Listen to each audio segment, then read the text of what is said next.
Hello, sister. Hello, sister. Welcome to Hello, Sister podcast with Tiff and Aunge, Family Reunion Edition. Yeah. We are so excited to be in beautiful San Antonio, Texas with our family. And we'll do some quick introductions. My name is Ebony. I'm the eldest cousin. No, you're not. My name is Keith. I'm Of the women, I'm sorry. There we go.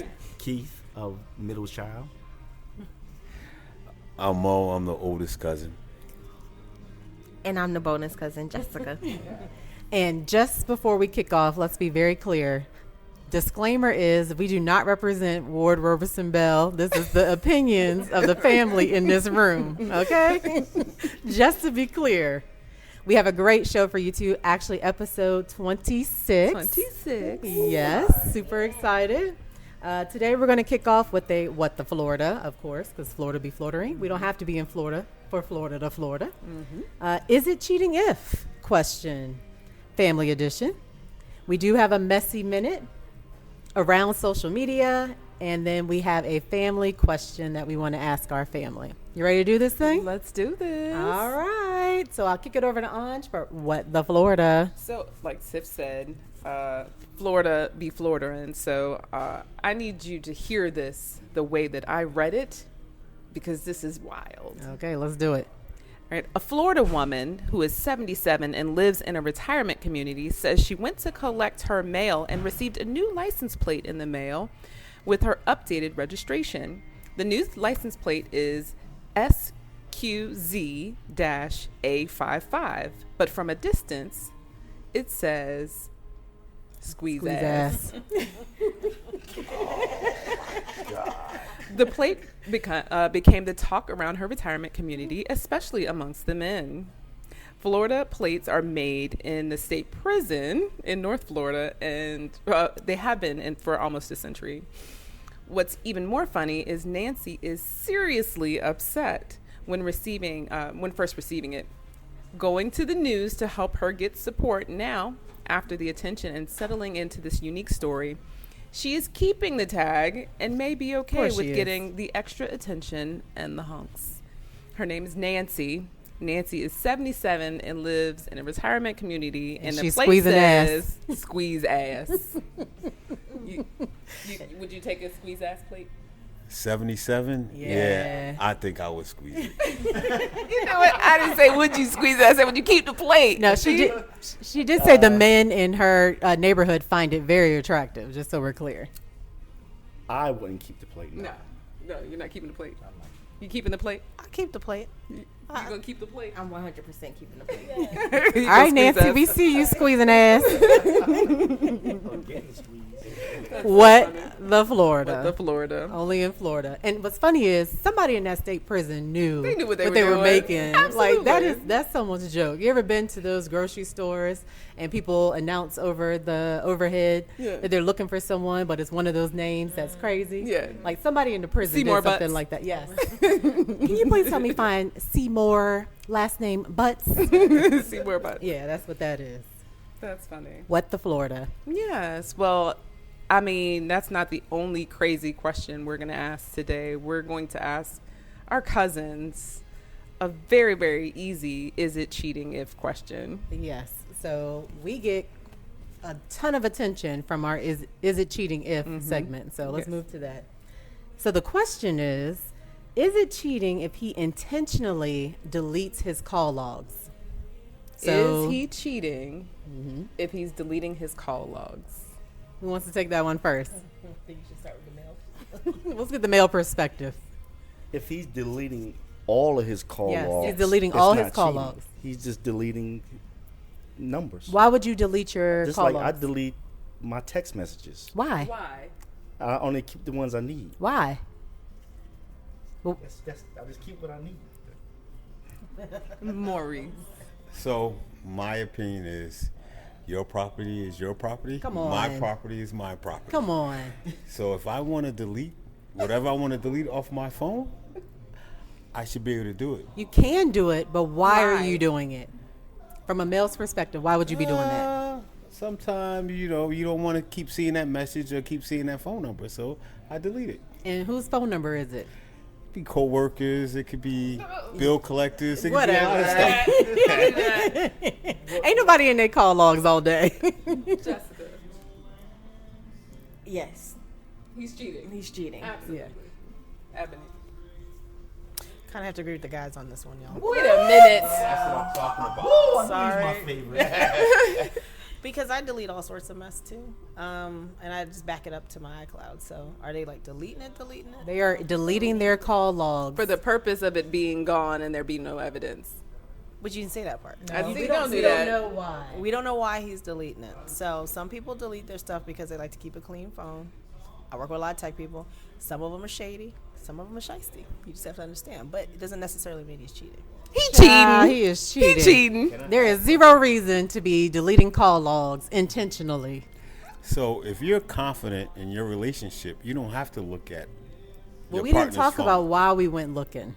Because But- clearly, if you go looking, there's a reason that you would need to go looking. And when you go looking and they're all deleted, what does that tell you? It's never a reason to go looking if you're confident.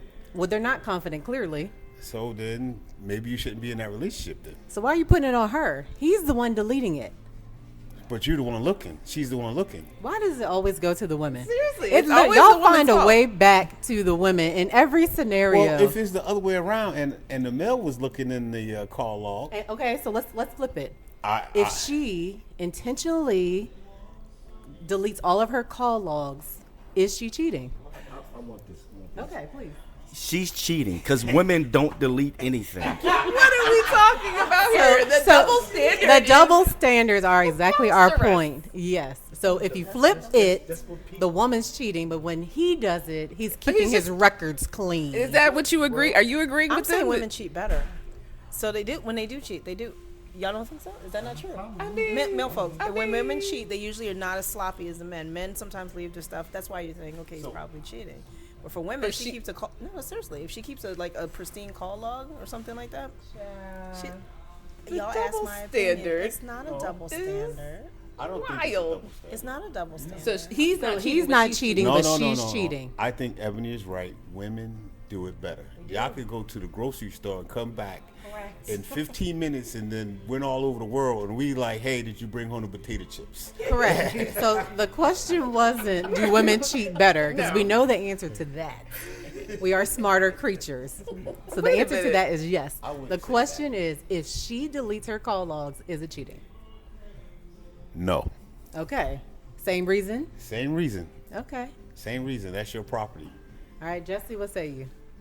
I say yes. She's cheating too. I think she's cheating too. Yeah. I'm You ain't in got no agreement. reason to delete your call logs. No, men always delete messages and logs. Women don't delete anything unless it's something they don't want nobody to see. But men don't do that. No, men don't do that. The double standard is killing me. No, it's not double standards. Men do things this way, women do things this way. So when they go outside of that box, then something's wrong. We got to move on. It's from a male's perspective. I mean, that's what we're looking for is differences of opinions. We got to move In on. my 'cause opinion, this is wild. you're cheating. You cheating? Okay. Speaking of being messy, let's move over to Messy Minute. Yes, please. All right. So we always get inbox, text message, or sent different videos. And one of the Messy Minute questions we received are, what are some of the things that men or women do that irritate the life out of you? Who better to answer this than a bunch of men and women? So pass the mic. I think one of the biggest things that men do that gets on my nerves is pee outside the toilet and don't wipe it up. Oh, come on. That's just messy and nasty. I feel like even no matter how old they get, they Why you still laugh? miss. All right. Apparently, you hit a a confirmation They still over here. miss. So yeah, That's nasty. that's and nasty. it still happens. And yes. it still happens. Yes. All right. Question is, what are some of the things that men or women do that irritate the life out of you? So I think women have a knack of messing up a man's good time. You don't want to see us have a good time. No. Whether we with our friends, we on the game, we on the phone, you always got something to say when you see us having a good time. For instance, Speak for yourself. if I'm looking at TV and I'm like, oh man, this is really something I really wanted to see, then next thing you know, here come your wife, your girlfriend. Hey, I want to talk to you. Let's talk. Let's do this. Let's do that. And you ain't bothered me all day. But as soon as I say, hey, this is something that I enjoy doing, y'all want to stop it. Y'all don't like us having a good time. We want to be a part of the good time. We're fun too. I understand that, but men like having peace sometime. And we don't bring peace? No. Snatch the mic. We not doing that. All right, so if you're trying to date Mo, please understand that he needs his peace. Point blank, period. Okay? I'm going to skip me. Well, I was actually going to say that. The exact words. Okay. Exact words. But like he said, all day ain't said one word to each other. And as soon as like, oh, the game was on, I need you to go to the store and pick up some stuff for dinner. Like, you couldn't say that this morning before we... But how you think we was going to eat? What was you waiting on? You should have said it this morning. God, please pass the mic. I can't with you. I don't know if I have anything to top any of this. I don't know who you dating, Mo, but like, Let's talk about these circles that need to be widened. and the toilet, she's right, and I do know that some women do that. I'm trying. Okay. Fair. We said men or women. Men or women. Go ahead. I'm never annoyed. Yeah, right. Breathe and she's annoyed. I'm always happy and positive. I'm never annoyed. Sure. Okay. No, the one thing that men do is generalize. Like, just because one woman does it, all women do it. And it irritates the life out of me because I like to think of myself as different. Like, I'm not a woman that is going to interrupt you watching the game. Like, I'm going to watch the game with you, and I'm going to be mad when you interrupt my show or something. You know what I mean? Like, that's not me. Or all women cheat, or all women are nagging. Like, I'm not that person. So I don't like it when men generalize. It's all women. Sound like Mo got something to add to that. Can I add something to that? Please. Pass the mic. I think y'all do it subconsciously. Y'all don't realize y'all doing it. It's just, y'all just do it. I don't think it's done purposely, but it's like a bell goes off, like a good time radar for your man. Not a Ding, good ding, time. ding, ding, ding. Oh, I got to do something. I got to make him do something. I got to make him do something. My antenna went up. Let me go find him. I think it's attention. You think we don't want you to have it? Pass the mic. Like he said, you're sitting down, you're having a good time, and you're paying attention to something else that's not you. So you think we need attention So 24 it's hours like, a day? Oh, he want to watch TV. He ain't said nothing to me all day. And then you just go, subconsciously just go and interrupt. Well, why you say something? I got a question.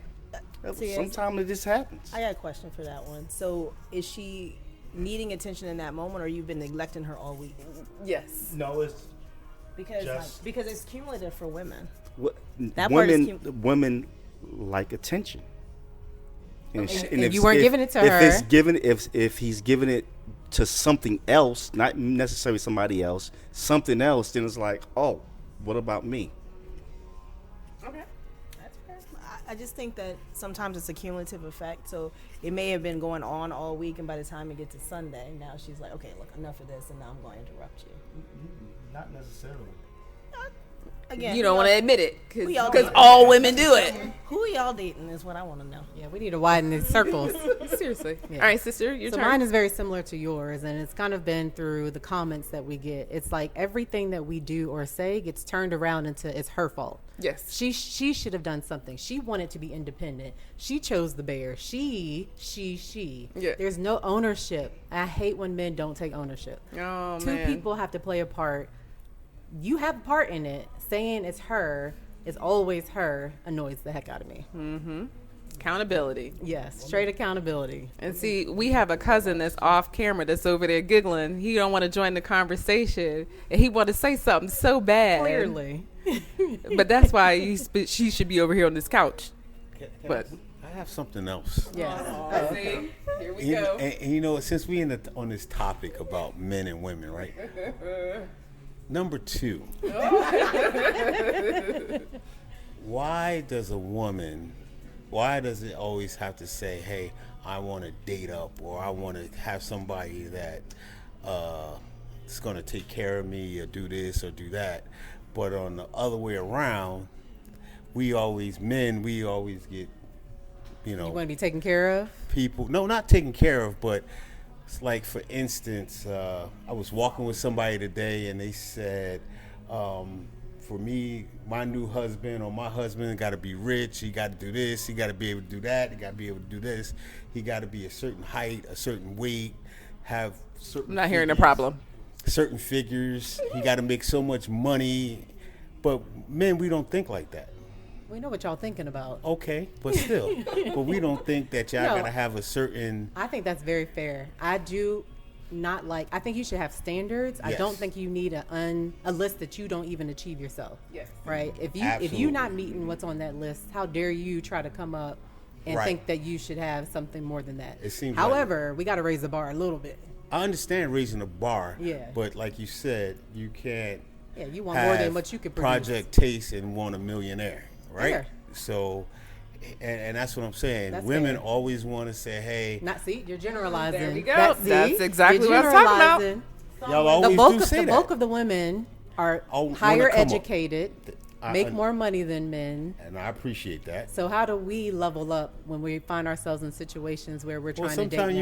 you might have to go a little down to find love. No, we normally have to go down. That's the problem, which is why we're on Marriage So- 2 and So when men go down, it's y'all will Nobody date the says bartender. anything when a man goes down. Nobody says, "Oh, he met a bartender and oh, she doesn't deserve him." No, you chose her. That was your choice.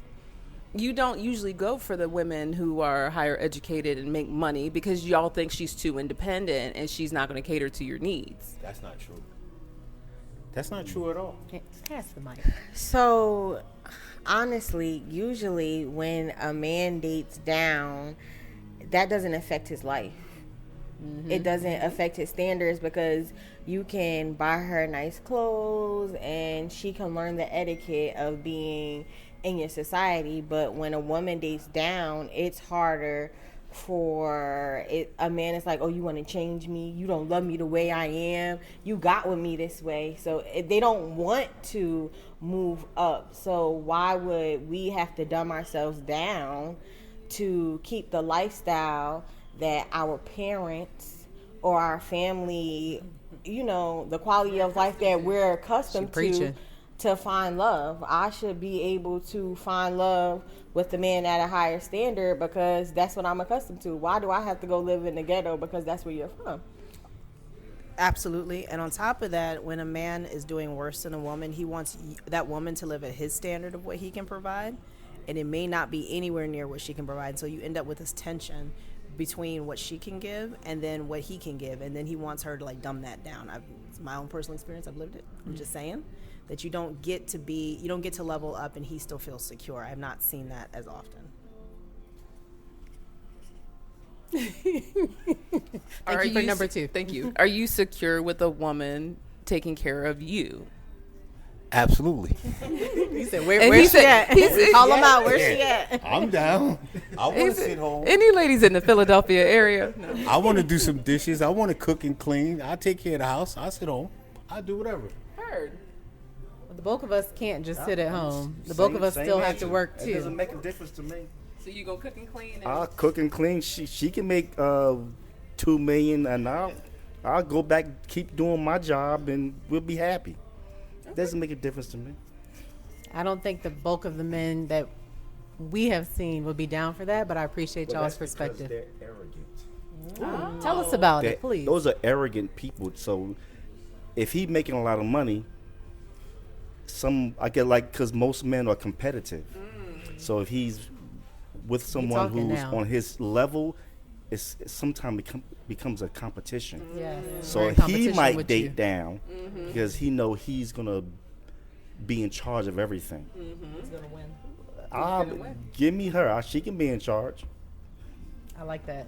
Thank you for that honesty. Heard. Because most people wouldn't say that. That's right. I love it. I love it. I love it.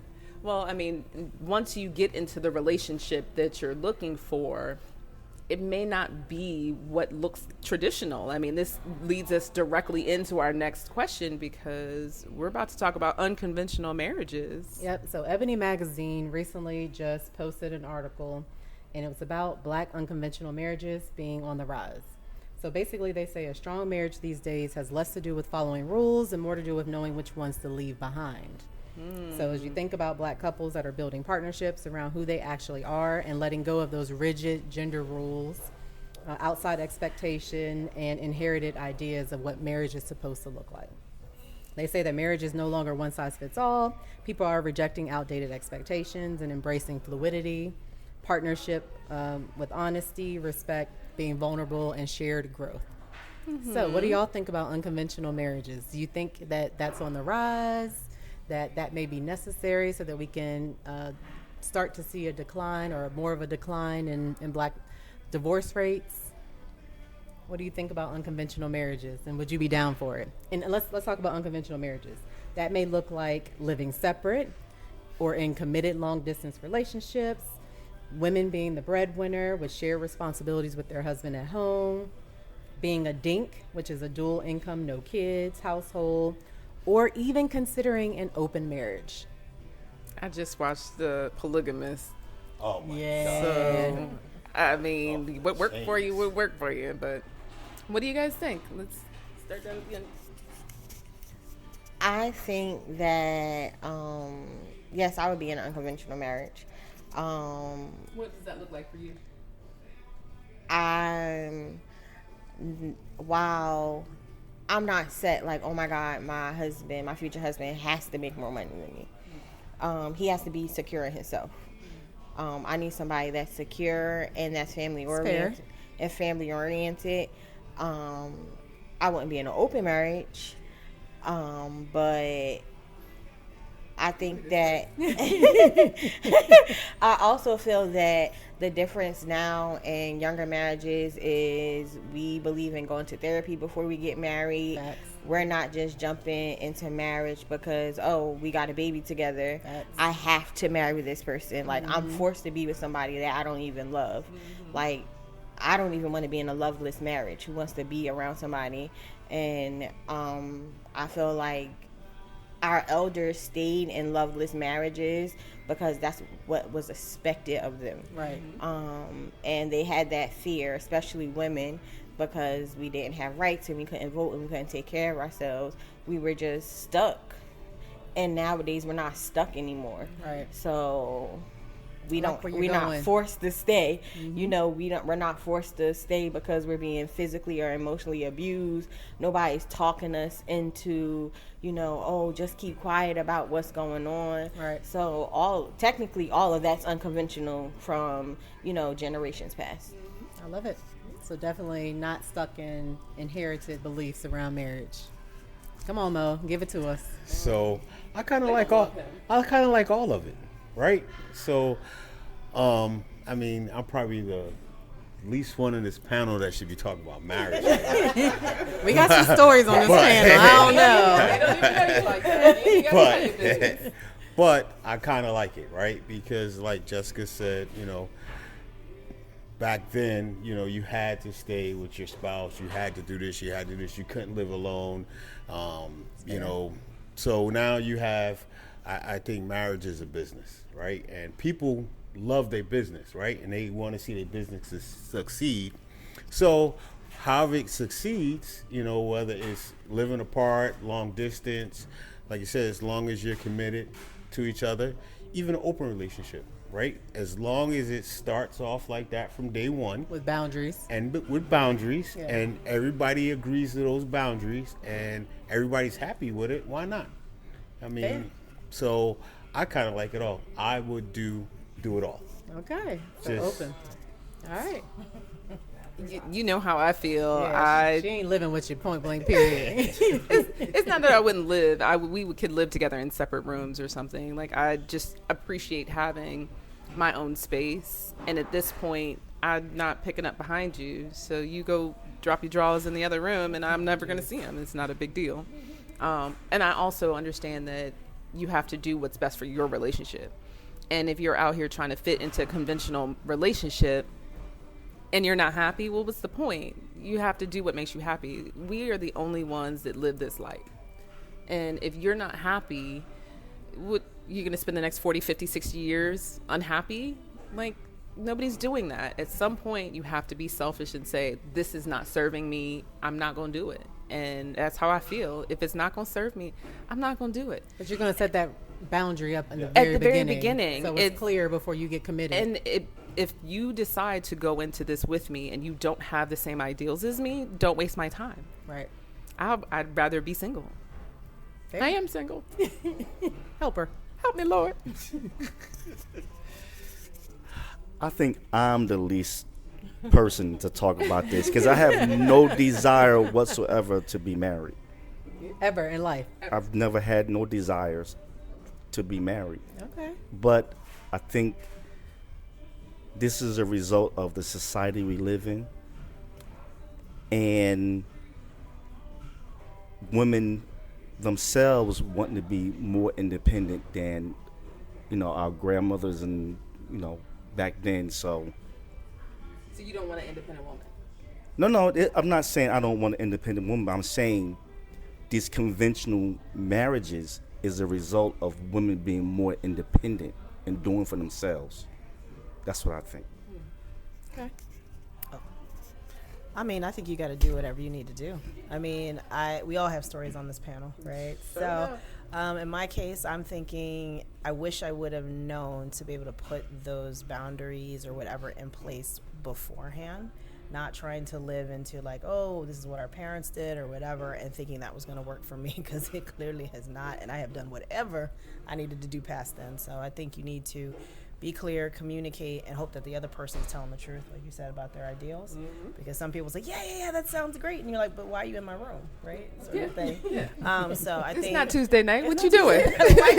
You have Thursdays, right? So what you doing? I think that as long as you communicate all that, both people are in there, whatever that looks like for you, and then I think you also need to renegotiate throughout. Yeah. I don't think that the same agreement you make in the beginning 5 years from now kind of holds. So you need to make sure y'all are still on the same page. And that's a hard part because they may have agreed to and are happy with where it started, and you may not be. So you may have changed, evolved, and now you're in a situation where he hasn't, and you want something different. Absolutely. That is what I'm saying. Because every 5 years, I feel like you're like, we still want to do this? All right, let's do another 5 years. So you think we should have a renewing of a marriage license? I think we should have a 5-year plan. I always thought we should renew. I was like, we should look at the terms and agreements just like you would with a car. Terms and agreement. Why not? It's a business. It's a business. Because here's the thing. It's so easy to get married. It's so hard to be divorced, right? And they take your money, take this, that, and the other. You just need to be on the same page. So even when you end it, you're still on the same page. I think it's like Jessica said, that more and more people are starting to do therapy. Yeah. And if going to the therapist and doing those check-ins and making sure that you're still on the same page, that wasn't something that our parents traditionally did. And if they did start it, they didn't like what they heard and they stopped it. So, continuing with the therapy is super important. I love it. So I'm more traditional in the sense of I believe in marriage, I believe in commitment, I believe it can work. Good communication is important. So says a happily married woman. But we don't have the only one. We don't have a traditional relationship. I'm not cooking and cleaning every day, right? So my role is we eat, we make sure that we have a clean home. I had a house cleaner, right? I provided dinner. He cooks. He cleans, right? We're doing all the things that are necessary in partnership, not a traditional marriage where the woman does, the man does. That's not what our relationship looked like. So as part of that, I have an unconventional relationship, but I do still believe in marriage, the foundations of marriage, the honoring of marriage. Those things are still important to me. Yeah. Would you say, though, that you guys communicated all of that and you were both in agreement, or has been an evolution over time? Because this is a panel full of people of never gonna, tried a lot, maybe one day. Yeah. I'm in a different, you know what I'm saying? So, I'm wondering, did you guys communicate that first? This is a constant communication, maybe where we didn't communicate or we didn't have people who wanted to communicate? I wish we were that perfect. We evolved together, right? When I first started off, he worked multiple jobs and he was the breadwinner. I created an opportunity at work that allowed me to go down a path to being a vice president. Thank God I had a supportive husband. And as part of that, he said, okay, we're going to do this together. He let me sell our house after building it after, 7 months. We moved multiple times, and so we communicated throughout, yes.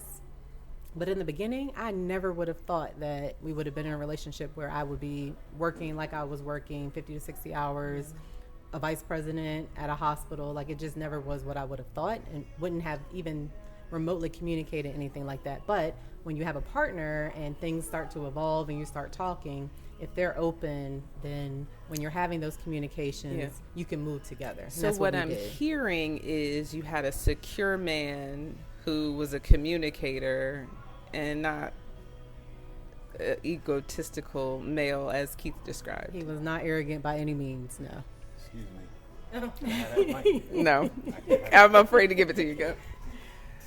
So you heard something totally different than what I heard.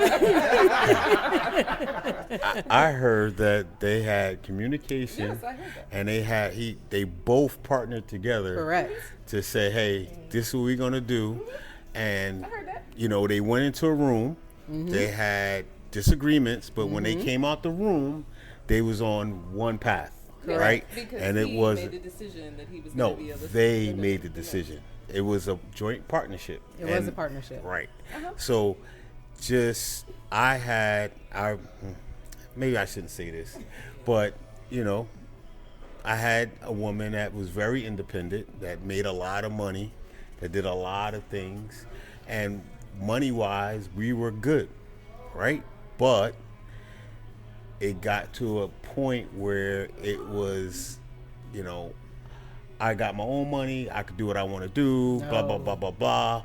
So then it was like, hey, You're not no, on the same page. we're not on the same page, right? Yeah, never So that made it more complicated, right? Yes. So I trust me, I don't want to take care of nobody. I've got rid of relationships where I had to take care of a person and I told them from day one, hey, I don't want no more kids.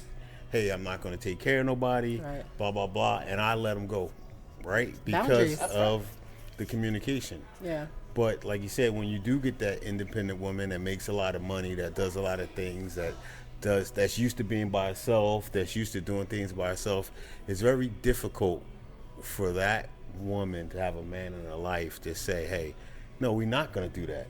We got to do it like this, or let's talk about it first. No, it's my money. I can do whatever I want to do. Then we in trouble. Yeah. Nobody can say my when you're in a marriage. Right. If you're doing that, whether him or her, you're in trouble. So what I'm hearing is no, I'm joking. No, that's a fair point. That's very fair. No, family is very important to me, which kind of leads us to our next Yes. segment, our last segment. Well, we're here at our family reunion, and every 2 years we pick a different city. We all travel to the same place, and we have a fantastic weekend. And what we're noticing is that as our elders are passing on, it's up to the younger folks to keep the traditions alive. Right. And so for me, it's important that we continue to collect ourselves as family, to stay under one unit, to pray together, to make sure that we understand our responsibility corporately to family. And so the question I ask you all is it important to still gather as family and to have family reunions? And if so, why? And if not, why not? Let's start over here. I mean, it's incredibly important. It's become more important as I've gotten older. Because, I was the missing cousin. I was the MIA cousin. Where's Ebony Japan? Where's Ebony Indonesia? That sort of thing, right? But now that I have kids and I want them to actually see all of that stuff, and, I have a good partner now, and he's, now he's participating. To me, it even means much more, right? And I love the fact that I'm able to come see all you guys, and I wish I could see you guys more often. Because every 2 years I'm like, wait, what happened? What changed? That sort of thing. So I think it's incredibly important, and I think it's important for us to take it over and figure out what we're going to do better. Love it. Agreed. I think it's extremely important. And being in the same state as Mo and Jessica, we don't see each other like we used to when we was younger. Because everybody's grown up and doing their own thing. And sometimes, just making a phone call and say, hey, let's do this, that, or the other. I talk to Mo, here and there, and we be like, hey, we got to get together. Yeah. But then you start working, and time goes by, and next thing you know, poof. I've had, 2 people pass this week. This Sorry. week. Wow. A close friend of mine and an uncle on my dad's Wow. side. So yeah, we gotta keep it going, because we can lose somebody like at any minute. Yeah. You never know. Yeah, we had that in memoriam part of our banquet tonight, and you start to see some names that weren't on there 2 years ago. It's hard to watch. Yeah. So, being the oldest cousin, Yes. of, Elder, patriarch. yes, elder of Joshua and Helen Robinson, as you know, little background. We all first cousins, Yep. Well, and And his daughter. and an add-in first cousin. May as well be. May as well be. Brother, cousin. But one thing that, I can say about our family, right? We, like Keith said, we don't probably talk to each other as much as we like, but everybody in this room, the family is one of the most important things, right? So, one thing that I really enjoy that, when we started that birthday club, at least I can say, hey, my cousins got me this drink, or my cousin brought me this outfit for my birthday, right? And it, makes us talk a little bit more, at least 7 times a year, right? and just to say, hey, my cousins, hey, I'm looking at Cash App. Okay, everybody did, send me their gift. So, hey, thank you, cousin. And just to say, thank you, really appreciate what you've done and stuff like that, right? So, we always say, like we said, we always got to get together, do something. And we've been talking about it a long time. But still, we did take that step to say, hey, you know what? We're going to celebrate each other's birthday.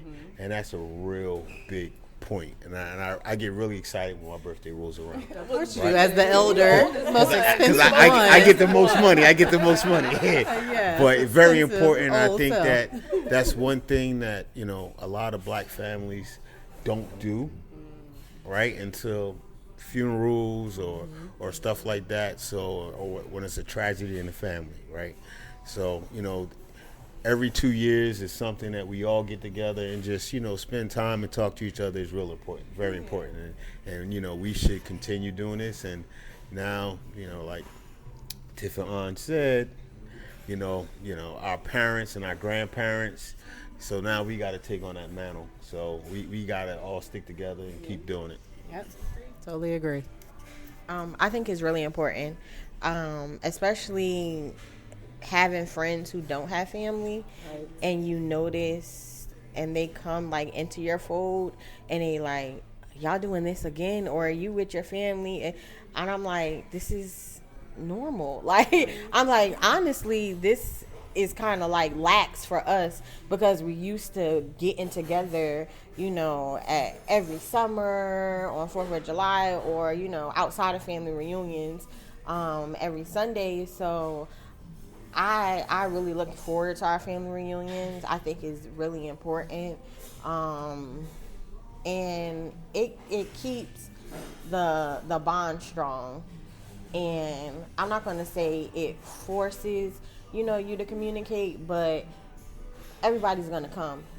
Yeah. Like, okay, we're going here next. So it doesn't matter, like, me and you may have had a falling out, but I'll see you at the next family reunion. Yeah, we're going to be there for we're sure. all going to be there because we miss each other. It makes our heart stronger. It makes our bond stronger. And it helps show love. It helps keep us together. And I wish more families got a chance to experience a family reunion. And that's why, I even try to bring my friends to family gatherings. Just, they get a chance to see what a family gathering is. Just a family dinner, getting together on Thanksgiving is strange to some people, and you don't really realize it until you're like, oh, what you doing for this Thanksgiving? Oh, I'm just, sitting at home. It's actually really wild. Yeah. To the point where it's like a reminder and a reflection and appreciation that what we have, a lot of people do not actually have. It's a blessing for sure. Yeah, and I will say, your cousins are your first friends. You really learn how to be a good friend and how to show appreciation and show kindness, compromise. Sometimes they teach you how to ride a bike or not. Listen, I'm gonna tell this story since you brought it up. Please tell the story, because we got family stories. Our cousins used to come down to Virginia every summer and spend the summer with us, and at least a couple weeks. And one of our cousins, who refuses to get on camera, was supposed to teach me how to. No, it was you. No, it wasn't. Oh, no. Oh, it was supposed to teach me how to ride a bike. Don't let go of the bike. Somehow, I end up at the end of the cul-de-sac, in the gate, toe up, down a neighbor's driveway, 40 miles per hour.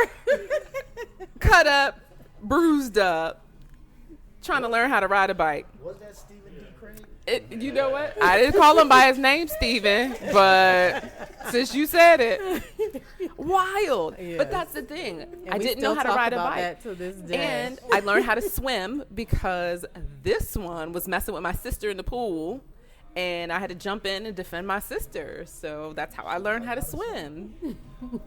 All with our cousins, right? So those are your first friends. So I really do appreciate the fact that we do get together and we are so close. And even though it's been a while since we've all been in the same room together, it's like no time has passed. We haven't missed a beat. Yeah.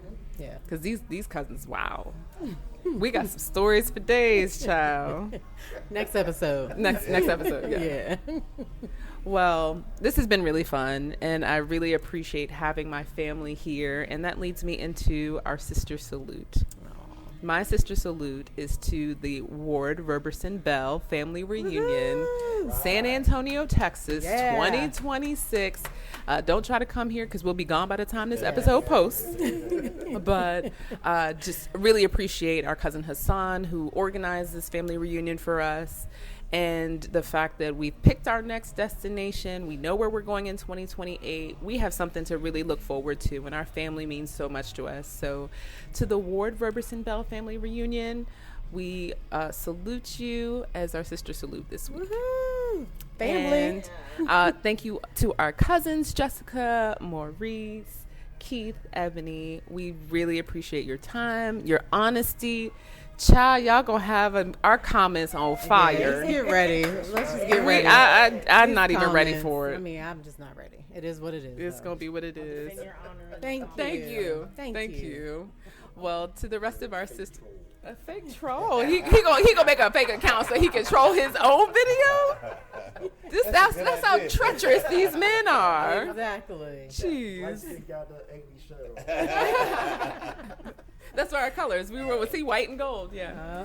Well, thank you so much for watching. To the rest of our sisters out there, to the sister who dared, to the sister who cared, to the sister who said yes to herself, we see you, we celebrate you, and we salute you.